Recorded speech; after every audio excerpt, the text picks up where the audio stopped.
Hello, and welcome to another episode of the Citizens of Lorcana podcast, a podcast where we invite you to be part of their world. We're your hosts, Jared and James, and today we're talking about competitive versus casual play in Lorcana. So without further ado, let's jump into the episode.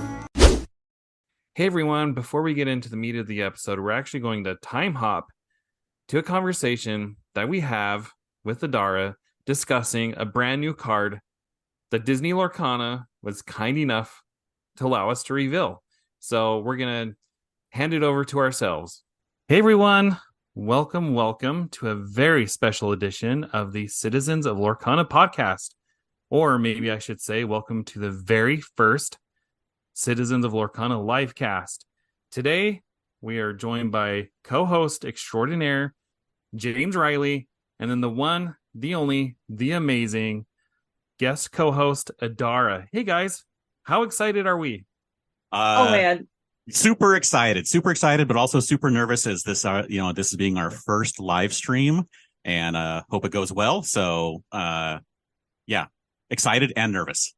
I'm super excited, and I have full confidence in James as the live streaming extraordinaire expert. I have full confidence that everything will go perfectly because of the work he has put into it. So I have zero problems with that. But I did have a really cool story to tell you guys quickly. So we just had Halloween, right? And I'm in the northern United States. And we actually had snow on Halloween. Like it was actively like snowing and like blowing everywhere. I worked that morning and driving home. I like almost all right, Adara. I'm gonna have to stop you there. As exciting as snow on Halloween is, that's not why we're here for. James, how excited are you? Well, as I mentioned, I'm super excited. But what is even more exciting is, as Adara mentioned, I have been doing the Comic-Con blog live podcast every season for like 11 years.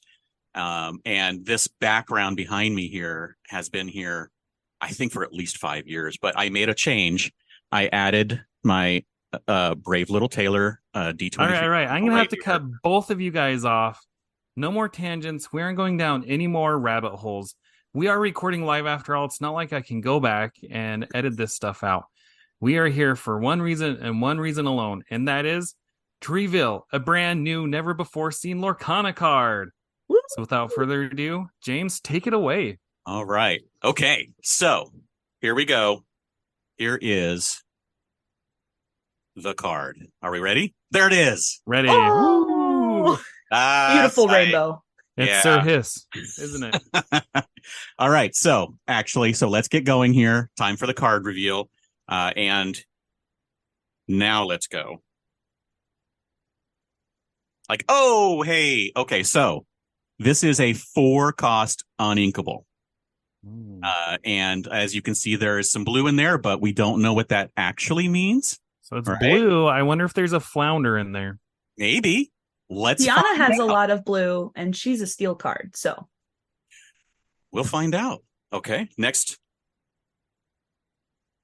Aha, it's a rare. And the artist is Lisette Carrera. And it's card number 162. Adara, would you tell us a little bit about Lisette? Yeah, it's actually really cool. She's a new artist for set 2, and we've seen 2 of her other cards so far. She did Mulan Reflecting that we saw a couple of days ago, and the Daisy Duck Secret Agent that we saw, which kind of gives off that, I think it was Morgana vibes. Just really cool artwork that we've seen from her so far. So excited to see this card as well. Yes, beautiful art on both of those cards. Love them both. All right, so what do we have next? We have, this is an action card in Sapphire. Ooh. Jared, are you happy that it's in Sapphire? I'm very happy that it's in Sapphire. That's my go-to color, and anything to help me win games, I love. Okay, so next we have the flavor text. Down, down, down she went, floating in a swirl of ink. How curious. And I think that some people may be figuring out what this card is at this point. So let's move on. And Here's the name of the card, Falling Down the Rabbit Hole. And I think that now everyone has figured out what card this is from. But are we sure? Because there are multiple rabbits in multiple different movies. I see it in the chat. They're all calling Alice. All right. Well, they might be right. So let's find out. And what's going on? There it is. It's Alice. Yes. This is Falling down the rabbit. Go ahead. This is our first Alice in Wonderland card that actually has Alice on it. Yes. And it's our 10th Alice in Wonderland card in total. Unless some random card that we don't remember and we looked them up and we didn't count right. We only have 10 fingers, so it's very possible. We have 30 between us. Yes. And now I'm sure you guys all want to know, what does this card do? Right? What does it do? Does it have? Well, it has to. It's an action. Never mind. It does something, right? You guys check this out. Okay, here we go. Each player chooses one of their characters and puts them into their inkwell face down and exerted. Now, is that crazy? Adara, let's talk about that. Man, it's a super cool card ability. It reminds me a lot of Let It Go, but instead this is hitting both players. So you have to give up one of your characters to do it as well to their character. I love the fact that this can essentially let you get at least 2 ink in a single turn, which can be really helpful for that Sapphire ramping deck. So I'm really excited to see this as the ability of this action. Yes, and there are obviously some really good uses for this, both for your own ramp, but also removal for your opponent. It is a multi-use card. It's like combining one jump ahead and Let It Go into one card, right? So you can do there's lots of things you can do with this. So if you're in a like straight ramp deck and you want to get ramp as much as you can play Mickey turn 3. And then on turn 4, you can sing one jump ahead and play this, and you can just be like ramping to who knows where. So I'm really looking forward to seeing what kind of things people can do with this card. Now, uninkable means, of course, that there are some issues in deck building and trying to figure out if this is actually worth it. But I think removal is a pretty good thing, right? The removal aspect of it. Yeah, I mean, that's one of the things that I like about Sapphire is it does have that removal package. It has Hades, it has Let It Go, and now it has Falling Down the Rabbit Hole. But the thing that's awesome about this is it does allow you to ramp. And I really, really, really want the ramp package to be a thing. And we've seen a lot of cards for set 2 recently that help support this package. And we've also seen a lot of cards that have card draw. So like one of the things I've struggled with ramping is that you run out of cards pretty quickly. But now with Basil and then what was the one that was revealed just today? Sisu? Yeah, Sisu. Sorry, brain fart. So we're having all these cards that have card draw now. So that should help fuel the engine. Yeah. I like how this... Oh, go ahead, James. Oh, no, you do. Oh, I was just going to say, I also like how this can get around ward characters. So like if the ward character is like the only character on the board, or maybe it's the character that the opponent thinks is the best to put into their inkwell, this card technically works there because you are not the one choosing your opponent's character. They're the one choosing it, which means they can choose a ward character to place down into their inkwell. So it can kind of sneak its way around ward, which is pretty handy as well. Yes. And you can try setting that up by clearing some of their other characters so they only have the one choice. Exactly. Which is another option is later in the game, if you happen to run into this. Yes, of course, you're going to be losing one of your characters, but what if it's right after someone played Be Prepared on you and they sung it so that they immediately played out another character? And now they only have one character on board. You can play this and just wipe out that character immediately. There's going to be a lot of situational uses for it, as people are mentioning in the chat. I just think that this is something that maybe can replace one or two of your one jump aheads, so you don't have to have too many extra uninkables if you're in the ramp package. And I think it's something that you can make use of, having other cards to put in the deck and using this instead as part of the ramp package. Awesome. Any thoughts or comments from the chat before we close out here? Yeah, let's see. Does anyone have any comments or ideas or questions? Lots of people bringing up Cusco. Yeah, I was gonna say I like the Cusco. Cusco goes down the rabbit hole.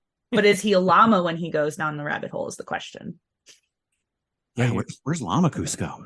He's got to be here sometime. Someday, somewhere, right?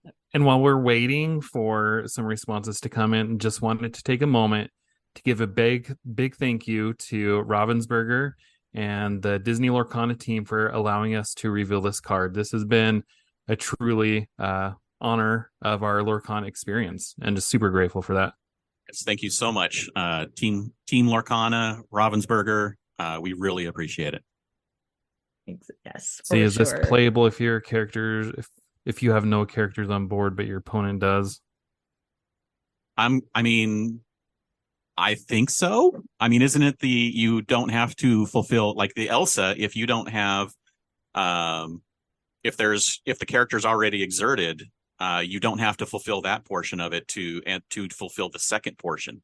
So this is something that we may have to get a ruling on, but as far as I know, it isn't necessarily conditional on fulfilling every bit of it. Yep, I would agree. It doesn't, as of right now, it very much seems like you could play this if you do not have a character on board, but your opponent does, or vice versa. There you go. All right. And thank you all for joining us and watching us do this short little reveal. Hopefully we'll be doing some more lives in the future, right, Jared? You've been trying to get me to do this from day one, so here we are. That's right. We should do it. We should do it again. Because you guys can then hear us and all of the mistakes, which actually we don't make that. I mean, we don't make any mistakes, do we, Jared? We're pretty good. We never make mistakes. Come on. We record for an hour and we post an hour. That's the way it goes in the Citizens of Lorcana world. That's not how it goes. We record for like an hour and 2 or 3 minutes, and then we post an hour. All right. Well, again, thank you everyone for coming out. This has been a blast. So hopefully we'll be able to do this again sometime. Yes, appreciate it. And thank you all for joining us. And I guess we'll see you somewhere, right?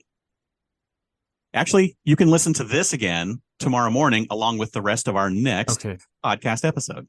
Now you're going on tangents again. It's time to end the stream. Adara, any parting words? It was awesome to be here again with you guys, and I am with James. We should do more lives. All right. Message received. Hit that stop button. Let's see you guys later. Hey everyone, welcome to another week. Last week we talked with a good friend of the show, Zebex. So if you didn't get a chance to listen to that, make sure to go back and catch it. It was a really great episode. And today we are talking about competitive versus casual play and reviewing reveal season. So as of recording this podcast, there are 16 days until set 2 is released. We're in the middle of set 2 reveals, and James, what have you made of the reveals so far? Let's start with the good, and then we can move into potential areas of improvement. And I'm just talking about the actual execution of the reveals. Well, I really enjoyed the duel in the Lorcana HQ Discord, where there was a set of rules like Mim did in the movie, and then they just revealed a Mim and a Merlin and a Mim and a Merlin. Like the fight went back and forth. So I really enjoyed that. Overall, I enjoy how the cards are coming out from a bunch of different people, including us. Yeah. And so I think it's been pretty fun seeing it. I, of course, would have liked to have seen more cards faster, and we still have over half the set to see. As you mentioned, 16 days to release, and we have over 100 cards left. I think, I'm not sure if I assume we're going to see everything in the app before it launches, or at least a few days before it launches. So we'll know everything before the set's actually out, like we did for set 1. But part of me is thinking that it's both a good and a bad thing that we don't have everything yet, because there's still some mystery about what we can find.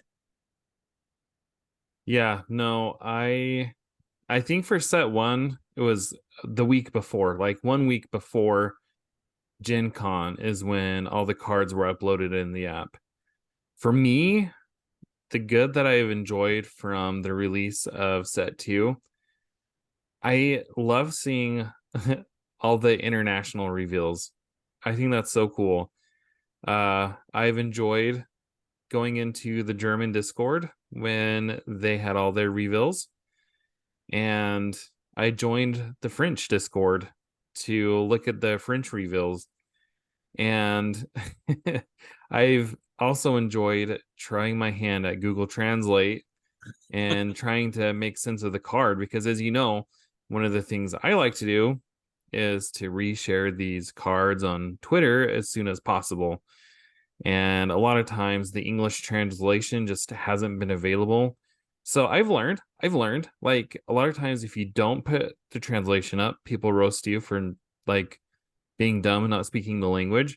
And then if you do put the translation up, then they roast you for not having an exact word for word translation of it. It truly is one of those experiences where you can't win. But Yeah. that's been the good part for me. The area that I think for potential improvement, and you touched on this already, I think is just the speed of the reveals. And the other thing too is just being made like a lot of the other card games say at such and such a time you can expect a reveal. Like if we had a schedule where we could all get online, we were all on Twitter, we were all on Facebook, we were all on Discord, and they're like at 7 o'clock at this time in this place, we're going to share with you this new card. It will be legendary. Like if they said something like that, that would be awesome. Yeah, but of course we wouldn't expect them to do that for every card they're revealing. Just like have a base number of cards they do that with, so we can expect a certain number of cards, and then they can do the surprise reveals in Discords or in articles or where all the other things that they do to help generate all of the hype around the set in all the different places that they do it. Yeah, because realistically, if they wait a month after the set releases to start the previews for the next set, they could easily do one reveal a day at a given time, at a given location. And I guess some of the mystery and the excitement is taken out of that experience. If you know when and where a card is going to be revealed, then you almost start being, becoming entitled. But also, here we are, 16 days until this set is to be released. And I think you said we have over half the cards yet to be revealed. And this last week, I think you told me earlier, there have been 30 cards just in this 30. last week. Yes. So that's a huge chunk of cards. If we were talking this time last week, we'd be saying, oh, there's only 70 cards. I don't know. I don't know what the number is, but it would be something like that. Yeah, it's crazy the amount of cards we got just in the last since we last recorded, basically. Yeah. Sorry, spoiler alert. I don't think we're gonna cover all 30 cards in today's podcast. No, I don't think so. There's a lot. That's 30 cards I mean, if we talked about all of them for only 30 seconds, then we can't do the ones justice we want to really dig into. And we would also be talking for a minimum of 15 minutes. Yeah. No, you saw me post this on Twitter. I was asking people on Twitter, our listeners, how they felt about us going over card reveals on the podcast. And somebody mentioned something that I thought was actually maybe a good idea. He said, what if he said a Patreon exclusive where you go over each of the cards. And I don't know if we're at the point where we want to go the Patreon route, but even if we recorded a special episode where it was just us digging into the cards, that's not a terrible idea. That's not. No, just do like a half-hour episode, especially when it gets so heavy with cards like this week. Just talking about the cards and how they fit into decks and how we think they might have uses and combos we can think of and things like that. That'd be pretty fun. Yeah. Yeah. It's just like, look at the art. All right. So you mentioned what you think may be a good change about the reveal season. I'm trying to think about it, what I would change, and I'm not like having a regular thing would be nice. I don't even need it to be like often regular, just regular. Like it could be weekly, just so we know at least one card a week is getting posted. Like, in fact, I think they may have started that with the Mulan card reveal that they did as a post on the official website. And it's going to be like where they talk about the card from someone creating the game or working on the game. I hope that becomes the regular reveal where they do those like once a week, like all the time. As soon as set 2 is over, maybe they'll skip a week for release week, and then start in on set 3 at some point, or 2 weeks, because of course they have to wait for big box. So like a dead 2 weeks in between the LGS release and the big box release. But then like as soon as they can, they kick it off with another reveal just immediately for set 3 or whatever the next set is, and just start weekly and do those weekly creator focuses on a card. I think that would be awesome as a weekly thing. We would get a regular card. We know we're getting a card every week, even in the beginning of the season where it's usually slow and they don't reveal stuff. I think that would be awesome. I think you might be right. That would be an excellent change. I'm going to add one other thing. And I don't know if this is like, this is me being selfish here, okay? And I don't know if this is just a North America thing or if it's a company-wide thing, but it would be cool to see a lot more content creators getting cards to reveal. I'm so grateful and so appreciative that Ravensburger gave us the opportunity to reveal this card. But I'm just sitting here thinking to myself, there are a lot of people who are only on Twitter. Like, we have the podcast, but if I didn't have the podcast, I feel like, on Twitter, somebody could drum up a lot of hype, or on TikTok, that's a video platform, or Instagram. I just feel like there are other avenues than just, which I love my YouTube content creator friends, but I feel like there are other avenues that would be good. And maybe it's just because they're waiting to figure the ambassador program out. Like, we're kind of in this weird limbo state where it's like they want to work with content creators, but the guidelines aren't necessarily there. So I'm sure that that's what it is coming down to. I think so too. I think just as a new company with getting used to all of this spoiler season thing and all the hype and all of that kind of stuff that goes with it, and all of these people who essentially want a piece of the pie, and how to deal with that. I think it's something that is taking them a lot of work to get into, and maybe just not being fully staffed originally. Yeah. And not having the manpower to handle all of those requests and figuring it out, and dealing with Disney and the whole PR department. I have a friend of mine, that we had on earlier in the podcast, Sean from Parks and Con. He has dealt with Disney PR in the past and being a media at events, and he says that it's just there's so many hoops and so many things you have to do and so many rules, and you can just expect that there are all of those things added on when it's a licensee to Disney, that they have probably a whole other set of rules in addition to all those rules. So I think that's it's all of those things combined. I think going hopefully into next year, I think we're going to see the ambassador program start being used, and them making better use of a lot of the things out in the world. Yeah, and I mean, it's not a thing that's unique to Ravensburger. Like, Magic is perpetually in a reveal season, but they have a product out right now called The Lost Caverns of Ixalan. I think that's the name of it. That sounds right. But there's a lot of pushback right now on social media because there wasn't a single content creator from Mexico or Central America that was given a card to reveal. And it's kind of, this set is kind of based in that area. So, I mean, nobody's perfect. Everybody's learning. And I think that's all we can hope for, is that, lessons are learned. All right, bringing this back on track. Which card reveal have you enjoyed the most? And what I mean by this is, like, different content creators like do videos, or they do like little skits or whatever. or they reveal it on their live stream. Which Didn't which is didn't which one have of you enjoyed the the most?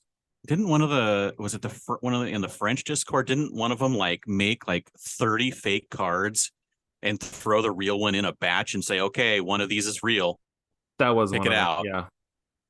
Yeah. Okay, I like that, but I don't like that. Because that's like too hard. I mean, then you see all these other cards, and if they're cool cards, you're like, well, why isn't that a card? Right. Yeah. So anyway, I think it's kind of shared. I mentioned earlier, the duel.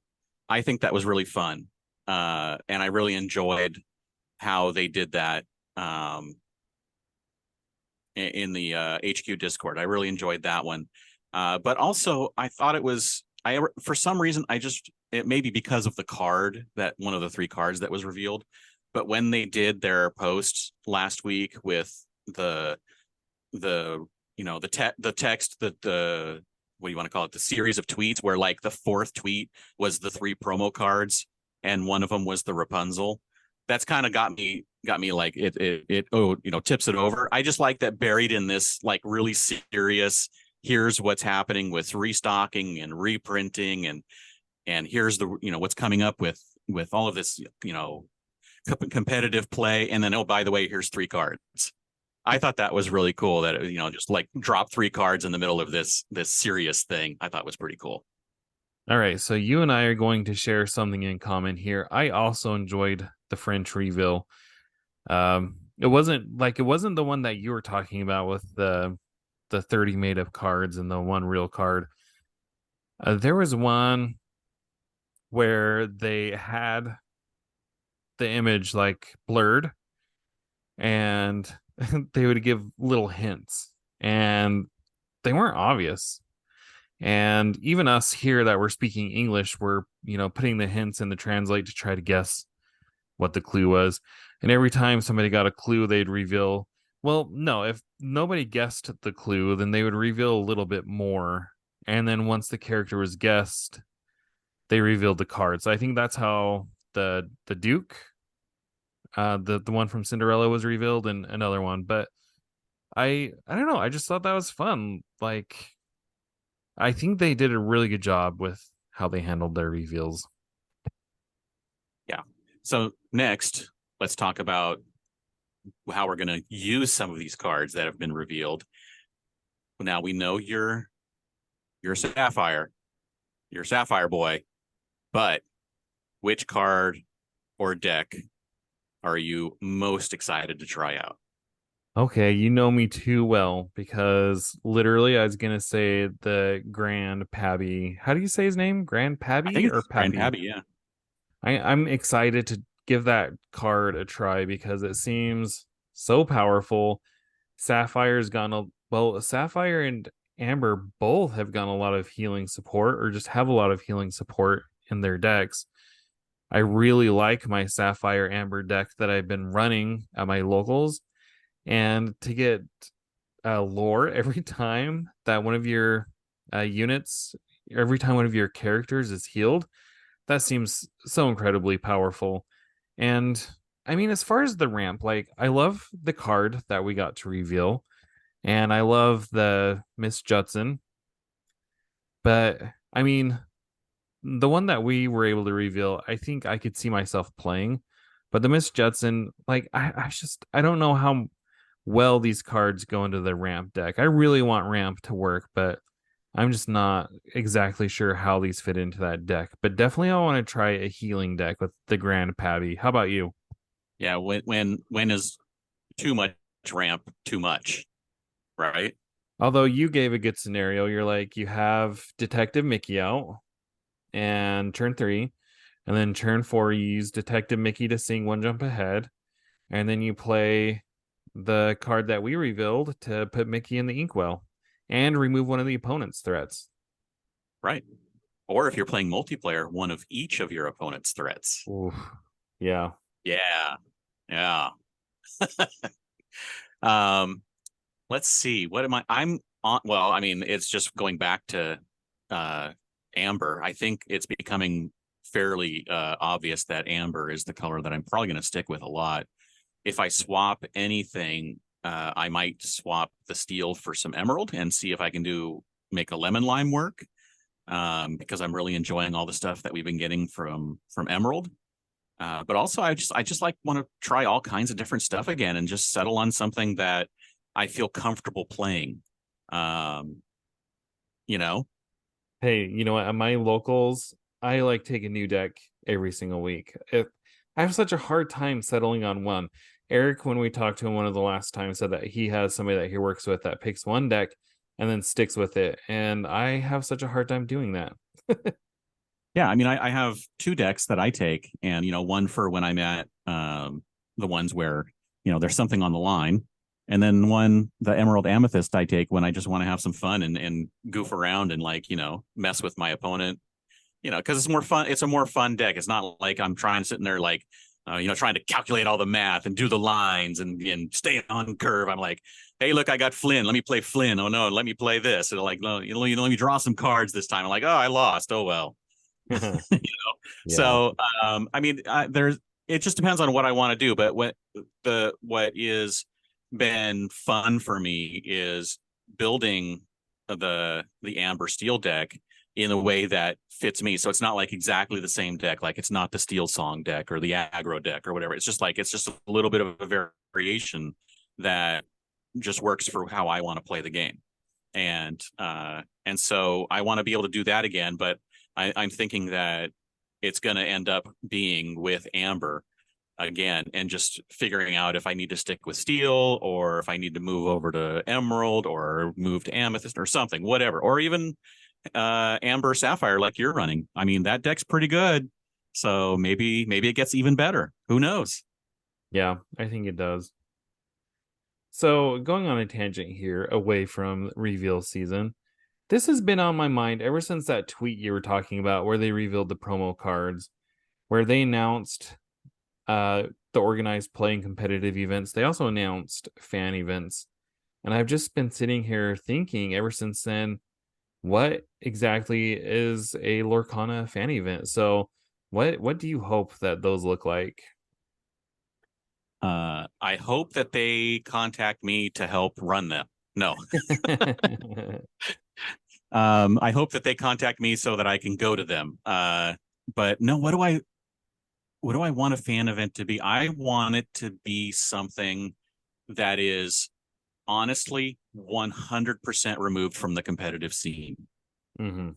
Because I want everyone who is wary of the competitive scene where, they may feel like it's because the competitive scene is its own thing and there's people competing for money and they're like hyper focused on building the best decks possible and all that other stuff that goes with the competitive, which I'm fine with because I'm going to want to be competitive at some point, even if it's like, low tier competitive.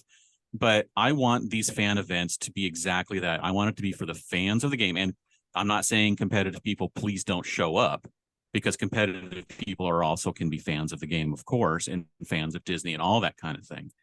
But I don't want competitive to be an event at a fan event. I want them to keep them completely separate.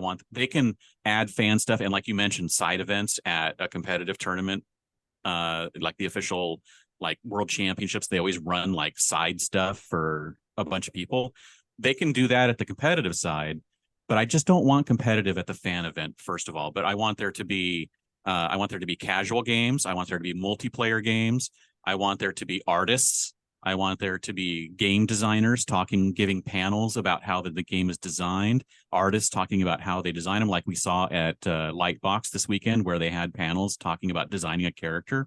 I want to see that kind of stuff. The kind of stuff that I see at D23 and other conventions. One year at D23, one of the booths was an actual Scrooge McDuck money pit that you could jump into. Like it was basically like a big old ball pit, but you could jump into it. And I think you could like win prizes or something. I don't know. I never got to do it, but just something fun like that, activities for people to do of all ages. I would like there to be things like what Eric said they did at that special event at Gen Con, where they took your picture and put you on a card. Just all kinds of little things that don't require like a whole big mass. I mean, obviously a giant Scrooge McDuck vault would be a little expensive possibly, but a whole bunch of stuff that doesn't require a whole lot of money to do, but is still entertaining for a wide range of people. And so there would be something for everyone who's a fan, like pin trading times and all kinds of different panels throughout the day, card trading times, for organized trading. So it's all, where everyone is like, has a nice secure place to do it. Just all that kind of stuff. No, it's hard to add on to what you said because you touched on a lot of the things that I was thinking about too. And I think the comparison to D23 is apt because D23 is a celebration of all things Disney. And I think that these fan events could be a LorcanaCon that's just a celebration about the game itself. And in addition to what you said, maybe a panel on the lore behind Lorcana. I think that would be awesome. And then the only other thing that you didn't mention that I would love to see there is like a merchandise store. I really want one of those Lorcana hats. I'm sorry, Yes, but yes. I would rock one of those things. And I'm not typically a hat guy, but I do want one of those. T-shirts, hoodies, Ravensburger. When are we getting Lorcana puzzles? Right? This would be the perfect place to introduce them. Yes. Come on. We know they're coming. Just where are they? It's fun imagining it. It's fun like dreaming up what an event like this could look like. Yeah. And they can do it at, I mean, it just depends on how big they want to make it and where, but I mean, it can take up a small convention center or like a hotel ballroom kind of convention type of thing. There's plenty of things that they can do to make this as fun as possible for as many people as possible. And a weekend event, like a 2-day event, would be just great. I did see someone mention also that they wanted it to happen like in like Anaheim or in Orlando, so it's right near the park, so people could combine it with a parks trip. And I'm like, that'd be cool. That would be pretty cool. That's why they do D23 in Anaheim, so you can go across the street and go to Disneyland. Yeah. So, all right. So we talked about fan events. So let's bring it back to casual versus competitive. So when it was first announced that they sold the game, it was like, hey, this is going to be a casual game that you can play with your family. Do you think that is coming true? In my experience, I see the game leaning heavily towards the competitive side. And I think that there's like a natural progression in that. Like, I think a lot of times, I think at the beginning, a lot of people entered the game with a casual mindset. But those who are still playing now, I think, have just the competitive mindset. And I don't know if the casuals just dropped out or if they're doing their own things at home at their own time. But it's like when Ryan Miller was talking about this vision of Lorcana and all those articles at the beginning on Dicebreaker and Polygon, they're kind of talking about Lorcana being a beginner friendly game that you can play with your family, and it was going to be very inclusive. And definitely, I mean, we had Zebex on here last week where she said half the people at her league the one day were women. So I feel like Lorcana is attracting that crowd, but I don't know what they're doing to attract the casual crowd. And maybe that's, I don't know, like they have those guidelines that they send out with the organized play kit. Like if somebody wears a Disney shirt, they get a sticker or something like that. Like if those were things that leagues went by to award points, then that probably would foster a more casual scene. But at the end of the day, like we were talking about, it's typically at this point, it's typically the competitive people who are still coming out. Yeah, and I think it's a couple of things. I think we don't really want to just keep coming back to this every time, but product availability. Yeah. If products are not available at Target and at Walmart for people just to see and pick up, and if they do find them at online, if they go looking and they see that it's $300-$400 for a box of cards, they don't want to spend $300 or $400 for a box of cards to play on the kitchen table at home. They'll buy Villainous for $35 or $40 or whatever it is. So I think that's stopping a lot of that right now. And I know a lot of people have been complaining about the whole no, the no competitive rules yet. We've got the tournament rules back up, but no like comprehensive. That's it, the comprehensive rules. I mean, it kind of feels to me like they're not putting those out, because once they put those out, then all the rules people are going to be like bringing those to every event and breaking them out in like every game possible. It just feels like that. So they're like, the longer they can keep from putting those rules out, the more it can supposedly stay just like a more casual kind of league thing, where it's just a league, it's not competitive play. But of course, most places have turned it into a competitive play where that's the kind of thing that runs in, that works in their store. And I've played in both, and I've had fun at both. It's a lot less stressful playing in ones that are casual where nothing's on the line. It's certainly way less stressful. But both of them are fun and they're in their own way. Yeah.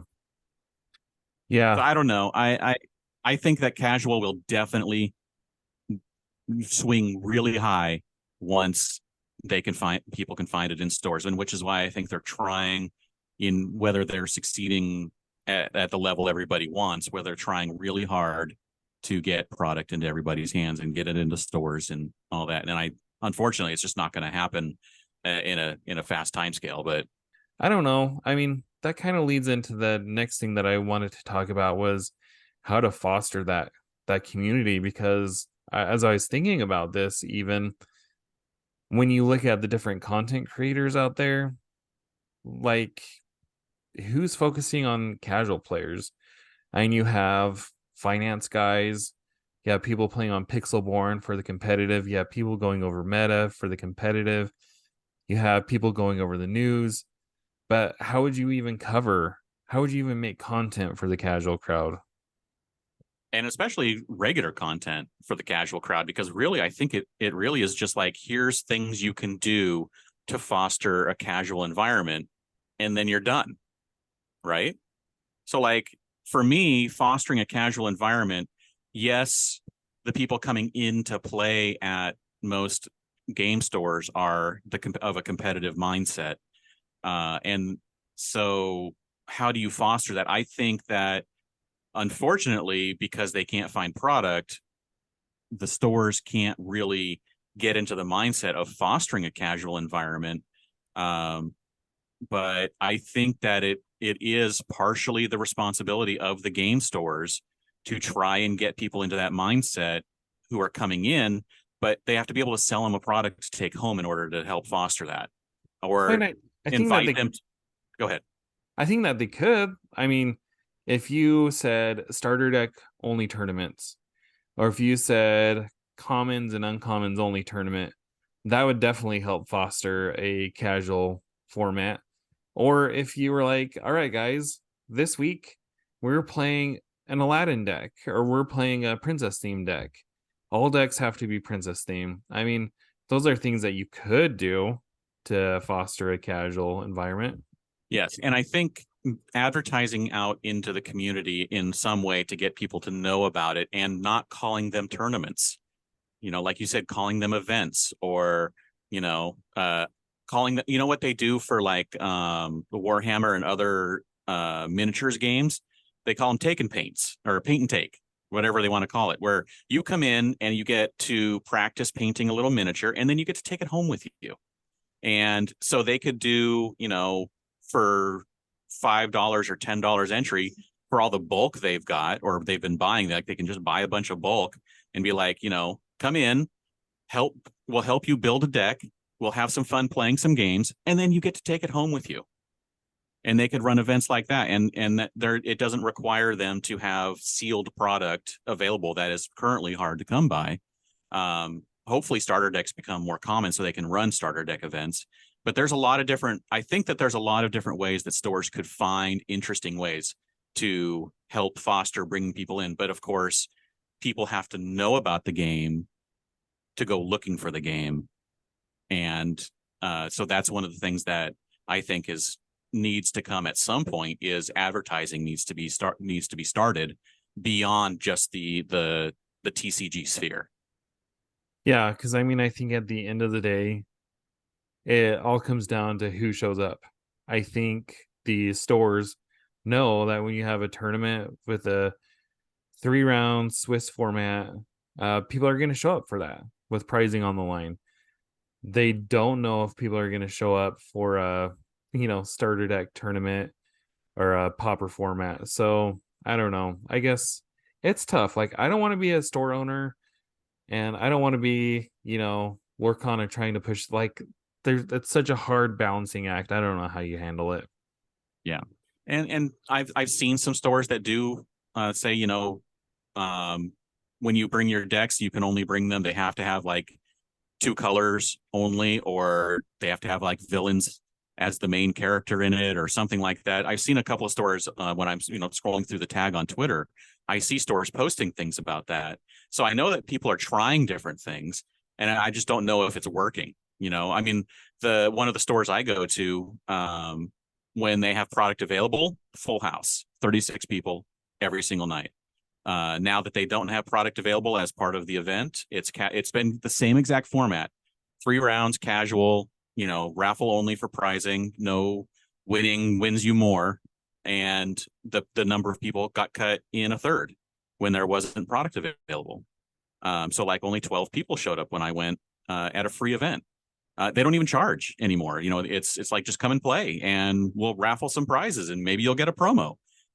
So that cut down. So product, I mean, it's always coming back to product. Unfortunately, it just seems like that's the thing that's causing the problems.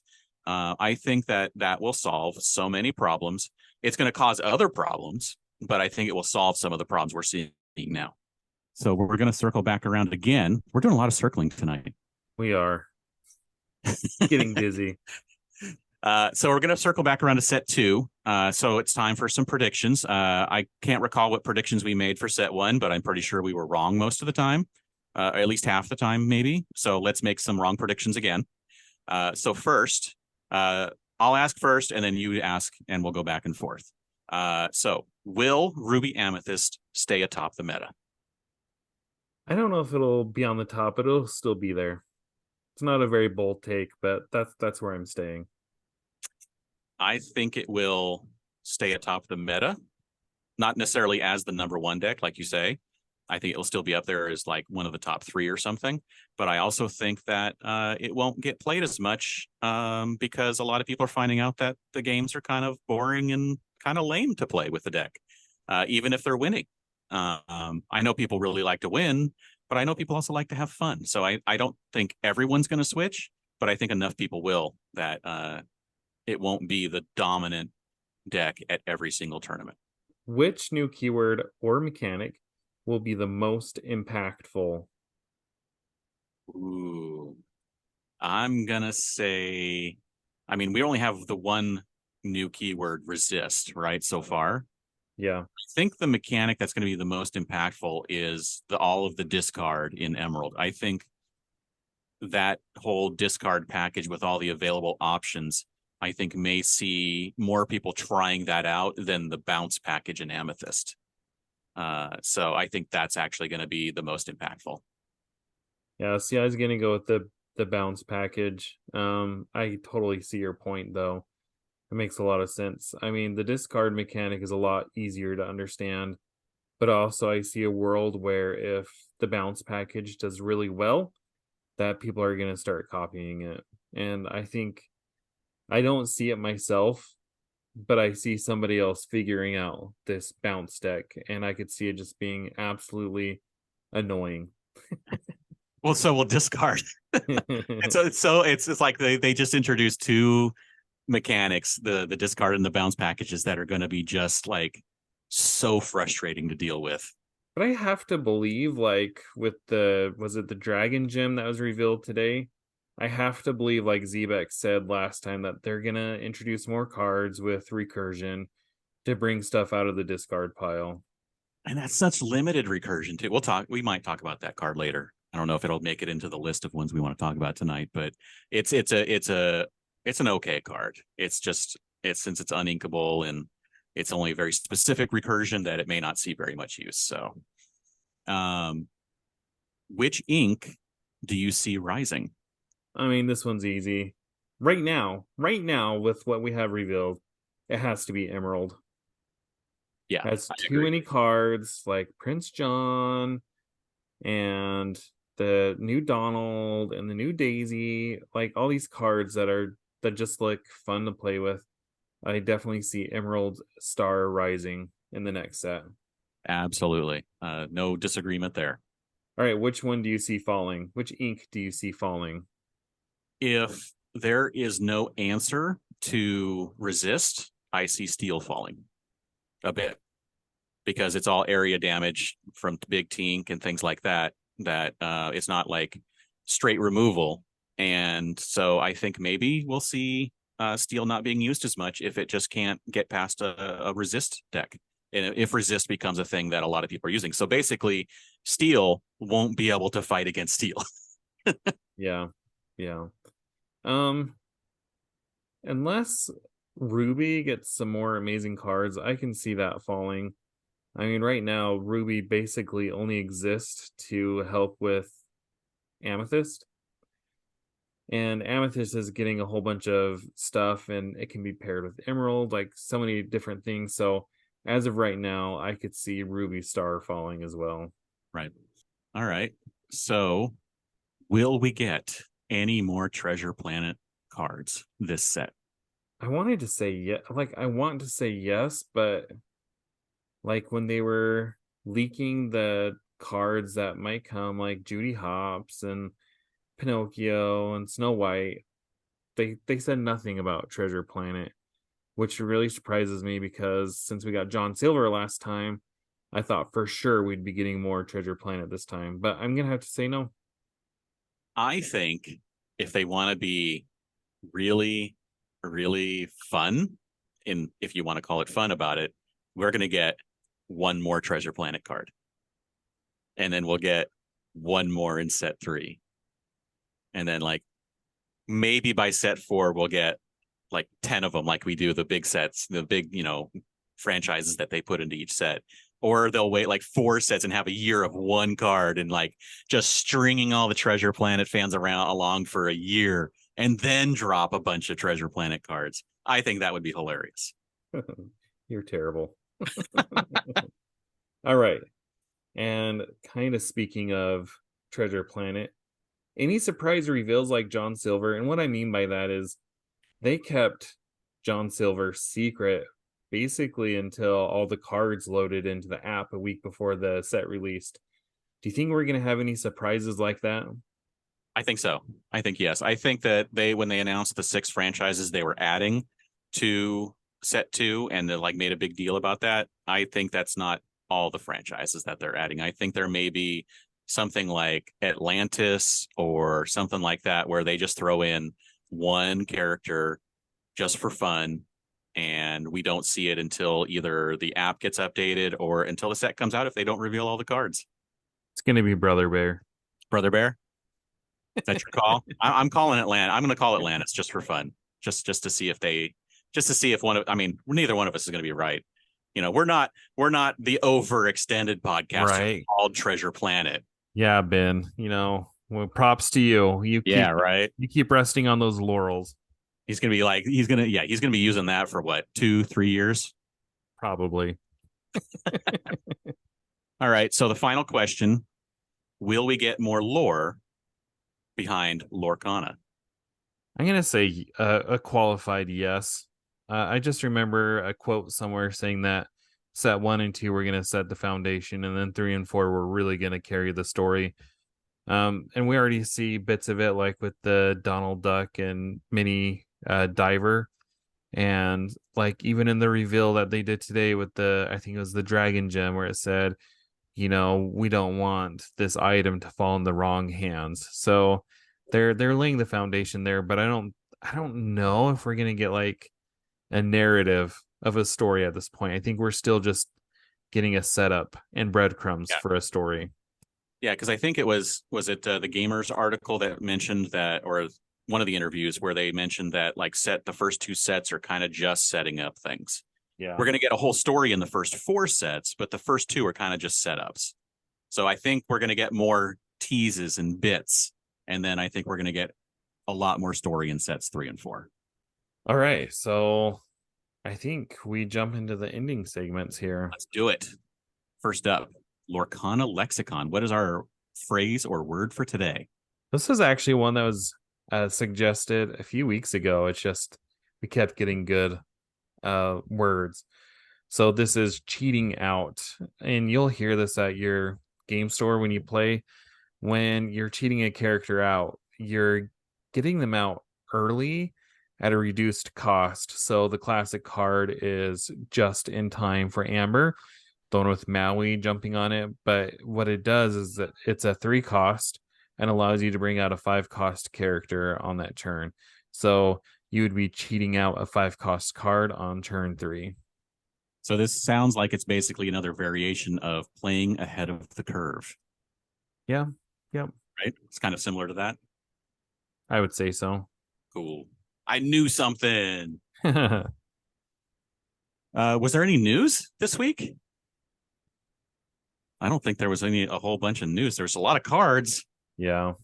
Not a whole lot of news. I did see that a few stores have put up their pre-orders for their allocations coming in for Wave 2.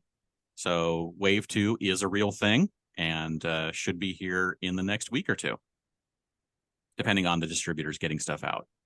And now we have 30 cards to talk about.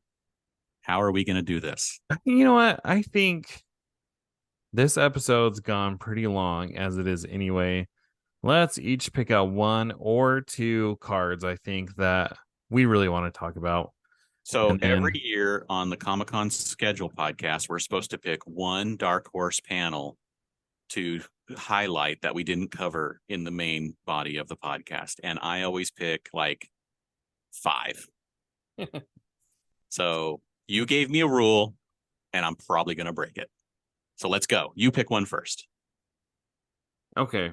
This first one, when I saw it, it just blew my mind. And it's on Emerald, of course. It's an action, 4 cost, and it's Pack Tactics, which says gain 1 lore for each damaged character opponents have in play.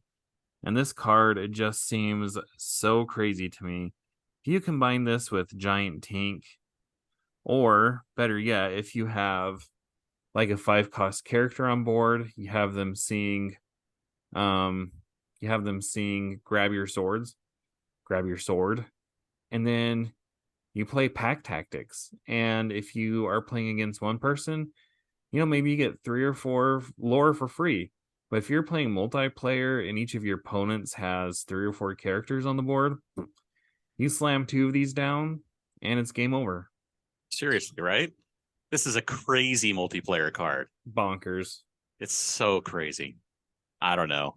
It's a really good card. And it's inkable. Yeah. That means it's easy to put in your deck. So easy. Oh man. What am my first one gonna be? My first awesome card. Okay, so the card I want to talk about was just revealed today, and it is Christopher Robin in Amber. 6 cost inkable, 2 strength, 6 willpower, 2 lore, and the ability will always be together. Whenever you ready this character, if you have 2 or more other characters in play, gain 2 lore. Yeah, that's crazy. Yeah. So this is earlier today we had another card, but this is the second card that the ready, set, draw phase actually has something to do now. Before, in the entire first set, there was nothing to do except for ready, skip set, and draw. Now we have something that when we ready, we have to do. And then the other card, which I may find and talk about, is when it's set, and then you have to do something. It's something to do, and 2 free lore, right? That's so sick. And it's got a 6 willpower. It's a nice big body that can stick around. If it's in Amber, that has Maximus as a bodyguard. And if you combine it with, I don't know, Sapphire, you can play Aurora and Cogsworth and have resist and ward. And if you have a Maximus down, you have a bodyguard. nobody's touching this card, right? Oh yeah. So I mean, it's unless someone's playing goofy and they can just 10-10 it. Well, the other And the art is amazing, and it's Winnie the Pooh. It's Christopher Robin's on it, and Winnie Pooh's on it too. So this is just an amazing card. I mean, the other combination that people have been talking about is using LeFou or Fanning the Flames if you play on Ruby. I mean, Yeah. Quest, ready. I guess you can't Quest again if you use LeFou. No, but you can Oh, have it ready and not have it be attackable. yeah. Someone would have to have direct removal in order to get rid of it. So it can just stay. Shield of Virtue. Yeah. Yeah. My second card, we're going to do two. My second card, and this is for sentimental reasons, but maybe also a practical one. But this is on Sapphire. 6 cost, inkable, and it's Basil, the Great Mouse Detective. This is the Floodborn version. As you recall, there were 3 that were revealed. This one only shifts 1. That's the part that makes me sad. But when you play him, if you used shift to play this character, you may draw 2 cards when he enters play. That's one thing that Sapphire has struggled with is card draw. And this is a very conditional card draw. There were 2 other Basils that were introduced. One was a 2 cost, one is a 4 cost. But being able to draw 2 cards is huge. I mean, Stitch Carefree Surfer is also a conditional card draw. You have to have 2 characters on board to draw the 2 cards. So this one's similar, just a different step. So I think that has potential to really help fuel the Sapphire engine.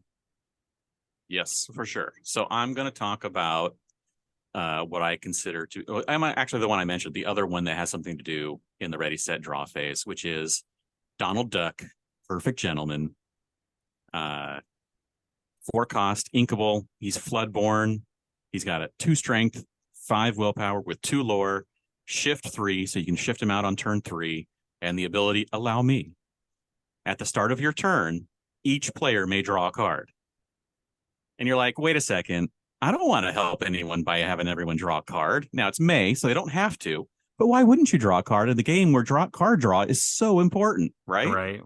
But I forgot that there's all these cards in Emerald that just make you discard and get rid of cards, and then you get benefits for it in Emerald as well, like Prince John, where if you make someone discard, you get to draw a card. So Donald Duck may be a perfect gentleman, but people playing Emerald will not be considered thus.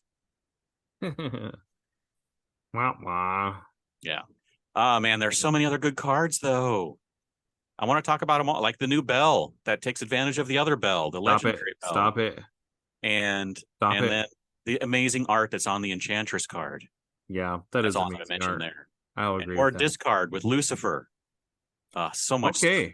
Are we ready for Disney? I'm trying to keep you on track. We're just like, move on. What about the art on Pinocchio? Yeah. Lumiere. Yeah. Amazing art. And the one you mentioned, Grandpappy. That's we already talked about that one, though. Yeah. Anyway, yes. 30 cards, people. Go look them up. They'll be in the app soon, or you can check out Lorcana or Dreamborn.inc, and you can see all the cards, or Mushu Report. All of them have all the cards up. Check them out. Okay. Are you ready for Disney Jeopardy? I am not, but Yeah. let's go. Okay. So today's theme is Alice in Wonderland. So I hope you are prepared. No. Okay, this might be tough then. For 100, this is who wrote Alice in Wonderland. Lewis Carroll. Ding ding ding ding. Good job. All right, for 200, this is who wishes Alice an unhappy birthday. Trying to remember if it was actually him first. I'm going to guess it was him first. So it was the Mad Hatter. Ding ding ding ding. There's 2 answers, the Mad Hatter and the March Hare, but I'm happy with either one. I would take either one. I knew it was one of the 2. I just didn't remember which one did it first. For 300, this one's getting a little more tricky here. This is what the White Rabbit was late for. I mean, was he late for a very important date? That's the quote I'm referencing. But what's the date that he's late for? March 32nd. It's not a specific date. It's more of an event. More of an event. Is it the Queen's something about the Queen's some kind of where she's playing croquet or something like that? You're in the right direction. It's announcing the Queen's arrival. So I mean, I got partial credit. I got like a third. Partial. Yeah. So you're at 3 1/3. Not too bad. This one, okay. These are the animals used in the croquet scene. What are flamingos? Ding ding ding. For extra credit, there's a second group of animals that are used. It was See, I know it's a little like burrowing animal, but I can't remember which was it. Like, was it a gopher or a hedgehog? Was a hedgehog. Yeah. Wow, good job. Okay, this one, if you get it, you're getting a high five from me for 500. This is the name of the woods in Wonderland. See, it's like living in like this little piece of my brain over here that I can't access right now because I know the Winnie the Pooh one. It is not 100-acre woods, right? I cannot think of it. What is the scary dark place? So close, but not really. What is Tolji Woods? Yeah. See, there was a landscape disc in Disney Infinity of that name. So that's why it's like there. It's just not accessible. Man, I would have been blown away. And all right. I didn't do too bad. 3 1/3. No, you did pretty good. That's what I was going for. I was going for a B-. The White Rabbit and the Tolji Woods. Those were the two that I thought would be tricky. Yep, and they were. All right, so if you liked what you heard, you can follow us on YouTube. You can subscribe on the podcasting platform of your choice. You can find me on the website formerly known as Twitter at Citizens of Lorcana. And James, where can they find you? You can find me everywhere at Dan Regal, and you can check out geekshotphoto.com for photography and social media links for my wife and I. And thank you again to Ravensburger for letting us reveal the card. And thank you all for joining us, and we'll see you later.